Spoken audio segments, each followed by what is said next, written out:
Maître Azoura Bettel, bonjour. Bonjour. Avec vous, nous allons nous entretenir sur la rentrée solennelle couplée des 25 ans du barreau du Tchad. Avec plaisir. Ok. Et pourquoi la rentrée solennelle couplée avec les 25 ans? La rentrée solennelle est une tradition des barreaux. Et ici au Tchad, c'est la première fois que nous faisons cette rentrée solennelle. Ah, d'accord. Oui. Malgré que notre barreau est créé par la loi 33 de 1996, c'est la première fois que nous célébrons notre rentrée solennelle. Et c'est aussi la première fois que nous célébrons l'anniversaire du barreau. Nous avons estimé que 25 ans, c'est quand même l'heure de faire un petit bilan à mi-parcours. Voilà pourquoi nous avons choisi de faire une manifestation afin que le monde entier puisse célébrer avec nous les 25 ans. Et à l'occasion, nous ferons aussi donc la rentrée solennelle du barreau. Et pourquoi tout ce retard, attendre 25 ans et venir célébrer? Je pense que nous sommes en retard. Qu'est-ce qui vous empêche d'organiser à chaque année ou dans les 10 ans l'anniversaire et attendre 25 ans? C'est un anniversaire, on ne peut jamais être en retard pour un anniversaire. C'est comme pour les enfants à la maison. Ouais. On peut choisir de célébrer la première année, attendre la 10e année pour la célébrer, sinon attendre la 25e année pour la célébrer. Donc c'est l'âge de la maturité. Et choisir de célébrer 25 ans, c'est vraiment une halte en chemin pour dire mais il y a un parcours qui a été accompli. Asseyons-nous, faisons un petit bilan et regardons où nous allons. Donc c'est pour ça que nous avons choisi de le faire maintenant. Il n'y a aucun retard en cela. Et parlez-nous un peu de la particularité. La particularité, c'est que nous la couplons avec la rentrée solennelle. Donc la rentrée solennelle dans la vie d'un barreau, c'est en principe le moment auquel le barreau décide de relancer ses activités. En principe, cela doit coïncider avec le moment de la rentrée judiciaire, qui est autour de septembre-octobre. Mais la vie de nos barreaux en Afrique est assez mouvementée, ce qui fait que quelquefois, nous ne pouvons pas toujours prévoir de faire une activité. Nous avons voulu faire cette rentrée au mois de novembre. Or, au mois de novembre, c'était la rentrée du barreau de Paris. Donc, si nous faisions notre rentrée au même moment, nous n'allions avoir personne parce que la plupart des autres bâtonniers et autres iront d'abord à la rentrée de Paris. Et nous aussi avons été conviés à la rentrée du barreau de Paris. Nous avons voulu faire ça au mois d'octobre. Au mois d'octobre, c'était le congrès de l'Union internationale des avocats. Donc il y a eu une série d'événements. D'ailleurs, au moment où nous célébrons cette rentrée, au mois de mars, il y a le barreau du Congo qui célèbre aussi sa rentrée. Donc entre barreaux, nous essayons de nous organiser de sorte à ce qu'il n'y ait pas deux grands événements au même moment, de sorte à ce que les gens ne soient pas embarrassés. S'il faut aller à N'Djamena, aller à Paris plutôt et autres.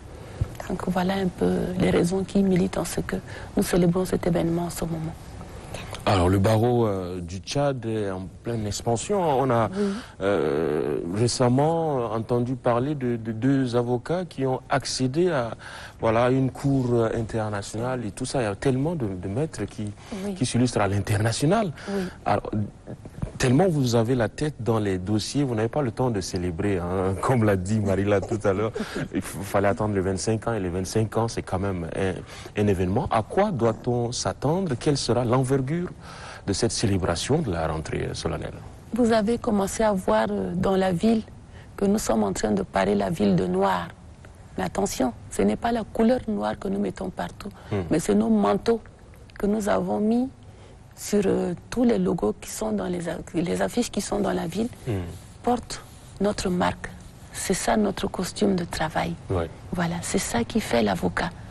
Donc vous avez vu que partout dans la ville, nous vous invitons à célébrer cela avec nous.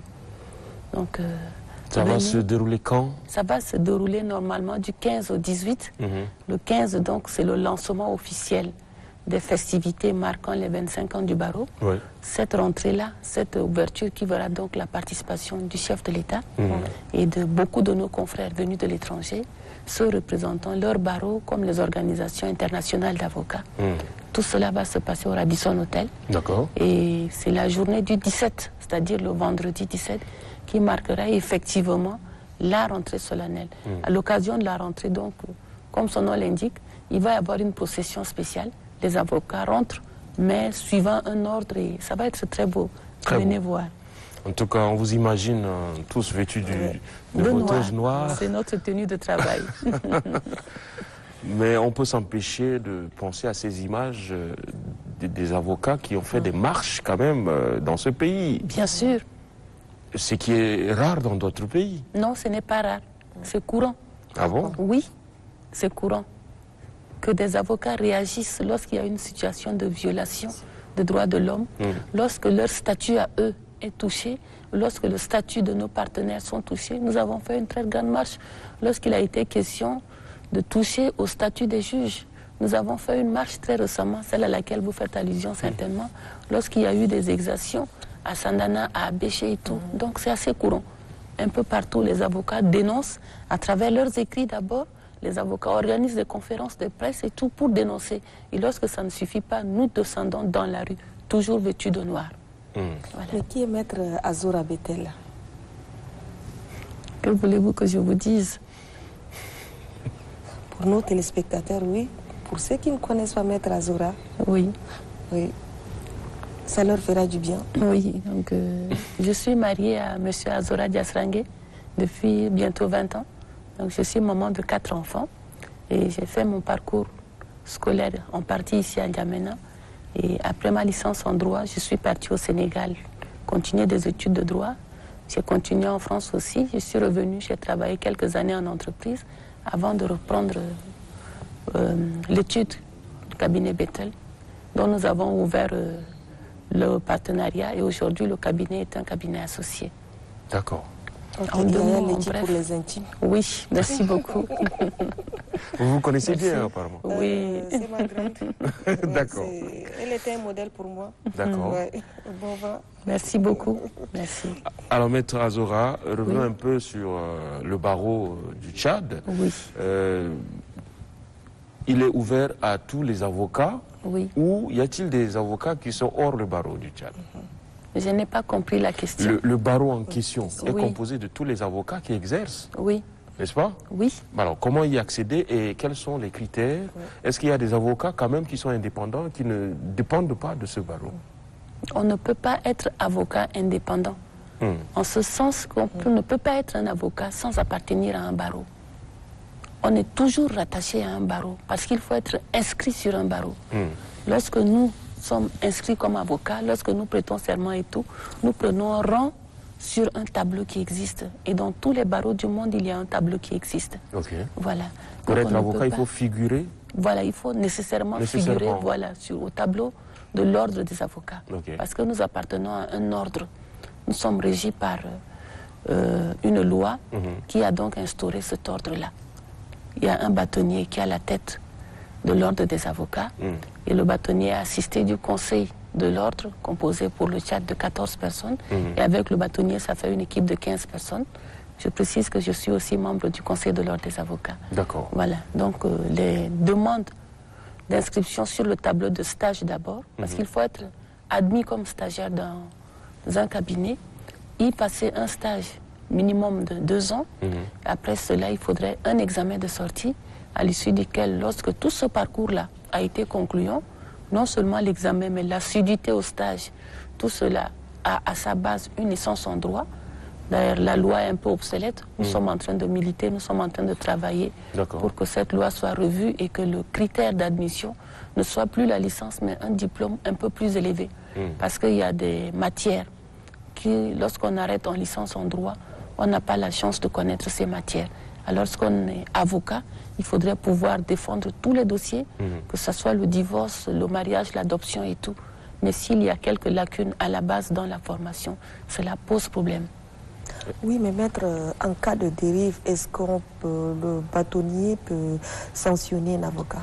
Bien sûr, bien sûr. Jusqu'à l'exclusion du barreau? On appelle cela la radiation du barreau. La radiation. La radiation du tableau, justement. Okay. Parce qu'au moment de votre serment, vous prenez rang sur le tableau et lorsque, pour des questions de conduite, pour des questions d'inconduite, j'ai envie de dire, vous vous mettez en marge de la loi, eh bien, nous avons une discipline qui est rigoureuse. Vous faites l'objet peut-être d'une sanction pour un départ et lorsque les faits sont répétitifs ou lorsque le fait est assez grave, vous êtes radié du tableau de l'ordre. Et lorsqu'on est radié, normalement, on ne porte plus la robe. Et il peut aussi faire recours? Oui, bien sûr, bien sûr. Il y a des personnes qui ont été radiées, qui ont fait des recours, et il y a des recours qui sont pendants.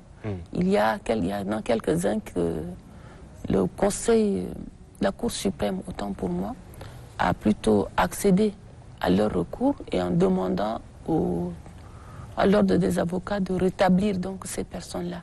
Nous estimons que nous sommes maîtres de notre tableau. C'est le Conseil de l'ordre, sous la houlette du bâtonnier, qui décide de qui peut être avocat et qui peut ne pas l'être.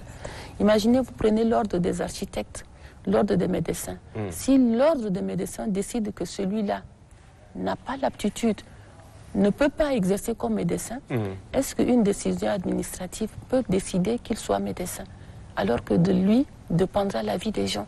Vous avez un architecte qui a peut-être été radié de l'ordre des architectes pour peut-être des questions qui sont liées à son comportement, qui sont liées peut-être à ses compétences, à des insuffisances par exemple. Et une autre décision, même fût-elle administrative, va décider de sa réhabilitation et à ces personnes on viendra confier des bâtiments comme ceux dans lesquels nous sommes assis, alors que l'ordre auquel il appartient estime qu'il ne peut pas exercer. Donc voyez-vous, il y a toutes ces questions-là qui font que quelquefois il y a des avocats qui se retrouvent en marge et qui peut-être pour une raison ou une autre ne peuvent plus exercer selon le Conseil de l'ordre. D'accord. Merci. Le barreau du Tchad a 25 ans et vous le célébrez, vous allez le célébrer avec faste. Oui. Quels sont les plus grands défis auxquels se heurte le barreau du Tchad? Les défis auxquels se heurte le barreau du Tchad en ce moment, vous avez déjà touché la question du droit tout à l'heure en parlant de la maîtrise de notre tableau. Voilà. Donc, qu'est-ce qui fait que quelquefois des personnes ont été admis comme avocats et par la suite se retrouvent en marge? On en vient à les radier. Il y a quelquefois des questions de discipline, il y a quelquefois des questions de compétences, ce qui pose en amont la question de la formation, ce qui pose en amont la question de la déontologie. Donc le défi, l'un des grands défis de l'avocat tchadien aujourd'hui, c'est la formation. Parce qu'il faut être suffisamment bagagé pour pouvoir être compétitif. Il faut être suffisamment bagagé pour inspirer confiance aux justiciables. C'est là l'un de nos défis. Le deuxième défi, c'est celui de toutes les personnes qui exercent les métiers du droit. C'est celui de l'état de droit. Voilà. Donc nous militons autant que nous pouvons, nous exerçons autant que nous pouvons ce que nous pouvons faire pour faire régner l'état de droit. Nous dénonçons, nous faisons des propositions à nos gouvernants, à tous ceux de qui dépendent donc l'exercice de l'applicabilité des bonnes règles afin que nous parvenons à l'état de droit. Est-ce que le barreau est ouvert aux autres corps de métiers judiciaires comme les huissiers et autres, ou c'est uniquement les avocats? Bon, pour être avocat, il faut sortir d'une école de droit, nous l'avons dit tout à l'heure, et suivant la loi qui est toujours en vigueur, il faut avoir une licence en droit. Et lorsque nous sortons de l'école de droit, nous avons plusieurs options. On choisit d'être avocat, on peut choisir d'être notaire, huissier, qui sont tous des professions libérales. Voilà. Et lorsqu'on choisit, par exemple, de s'engager pour l'administration, en exerçant les métiers du droit, on peut être greffier, on peut être magistrat. Et notre loi permet, lorsqu'un magistrat a exercé pendant 8 années, il peut demander à devenir avocat. Voilà. Donc, parmi les avocats aujourd'hui au Tchad, il y a des anciens magistrats qui ont choisi de devenir avocats. Et donc, le barreau a le regard sur tout ce corps? Les autres corps? Non. Non, pas du tout. Les magistrats sont régis par leur loi. Les greffiers autant, les huissiers, les notaires, chacun est régi par sa loi. Nous sommes des professions libérales, donc nous sommes indépendants les uns des autres. Le barreau ne contrôle pas le tableau des huissiers, le barreau ne contrôle pas le tableau des notaires, tandis que les magistrats et les greffiers relèvent donc de l'administration. D'accord. Jusqu'où peut se prononcer le barreau sur des questions d'intérêt général? Il faut d'abord retenir que le barreau exerce une mission de service public. Voilà. Nous portons assistance. Nous sommes ce qu'on appelle généralement des auxiliaires de justice. Nous aidons à rendre la justice. Donc nous avons un regard sur presque tout. en amont, lorsque quelqu'un a une situation, il vient voir l'avocat pour avoir un conseil. Donc ce n'est pas, comme certains le pensent, qu'il faut aller chez le médecin seulement lorsqu'on est malade. Voilà. On peut avoir un avocat comme on a un notaire, c'est-à-dire qu'on consulte pour tout. On peut avoir un avocat, on peut faire recours à un avocat lorsqu'on a un problème en justice. Et lorsqu'on a même une décision en main qu'on n'arrive pas à l'exécuter, quelque part, il faut encore avoir recours à l'avocat qui va regarder le dossier avec l'huissier pour pouvoir faire des actions, exercer peut-être faire encore des actions pour qu'on puisse arriver à l'exécution des décisions de justice. Donc la mission de l'avocat n'est pas seulement limitée au carcan judiciaire. L'avocat assiste en amont et même en aval. D'accord. Maître Laetitia, oui, nous vous remercions d'être venue. Merci. Et surtout, bon vent. Merci. Ça fait plaisir d'échanger. Bonne célébration, avec vous. surtout de la rentrée solennelle. Merci beaucoup. Il y aura l'aspect festif, il y aura des, je sais pas, des concerts, des soirées où les avocats ne vont pas un peu se lâcher pendant cette rentrée. Mais les avocats se lâchent tout le temps. Je me lâche lorsque je vous parle de mon métier, parce que c'est ma passion. Voilà, donc l'aspect festif quand même. Oui, bien sûr, il y a plusieurs activités qui sont au programme. Donc il y a d'abord les activités scientifiques, parce que la rentrée judiciaire, au-delà de la solennité qui marque l'événement, il y a toujours des formations qui sont dispensées. Nous avons des confrères qui viennent de France, du Sénégal, du Cameroun, d'un peu partout, qui vont donc nous entretenir sur des questions liées à l'actualité. Et notre actualité sociopolitique ici, c'est la transition. Nous allons aussi nous entretenir sur des questions liées à l'exercice de notre métier, vous en parlez tout à l'heure.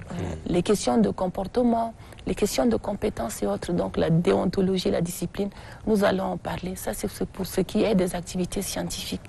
Il y a le concours d'éloquence, parce que le métier d'avocat, c'est l'éloquence, ce n'est pas seulement le droit qu'on écrit, mais c'est le droit qu'on parle, c'est le droit qu'on fait vibrer à travers nos cordes vocales. Donc il y a un concours d'éloquence qui aura lieu. Il y aura aussi, vous l'avez évoqué tout à l'heure, des activités ludiques. Nous allons faire une excursion à la fin. Et nous allons faire aussi une soirée de gala qui va clôturer l'événement. Donc il y a beaucoup de choses au programme. C'est une première et nous espérons que ça ne sera pas la dernière. Inch'Allah. Inch'Allah. Bonne célébration. Alors. Merci beaucoup. Bonne préparation surtout. Merci beaucoup. Merci. Voilà, vous l'avez compris, dans Droit et Devoir, non seulement on parle des concepts juridiques, mais aujourd'hui, Maître est là pour nous parler d'un grand événement exceptionnel, c'est la rentrée solennelle couplée aux 25 ans du barreau du Tchad. On va donc passer à l'entrepreneuriat à présent.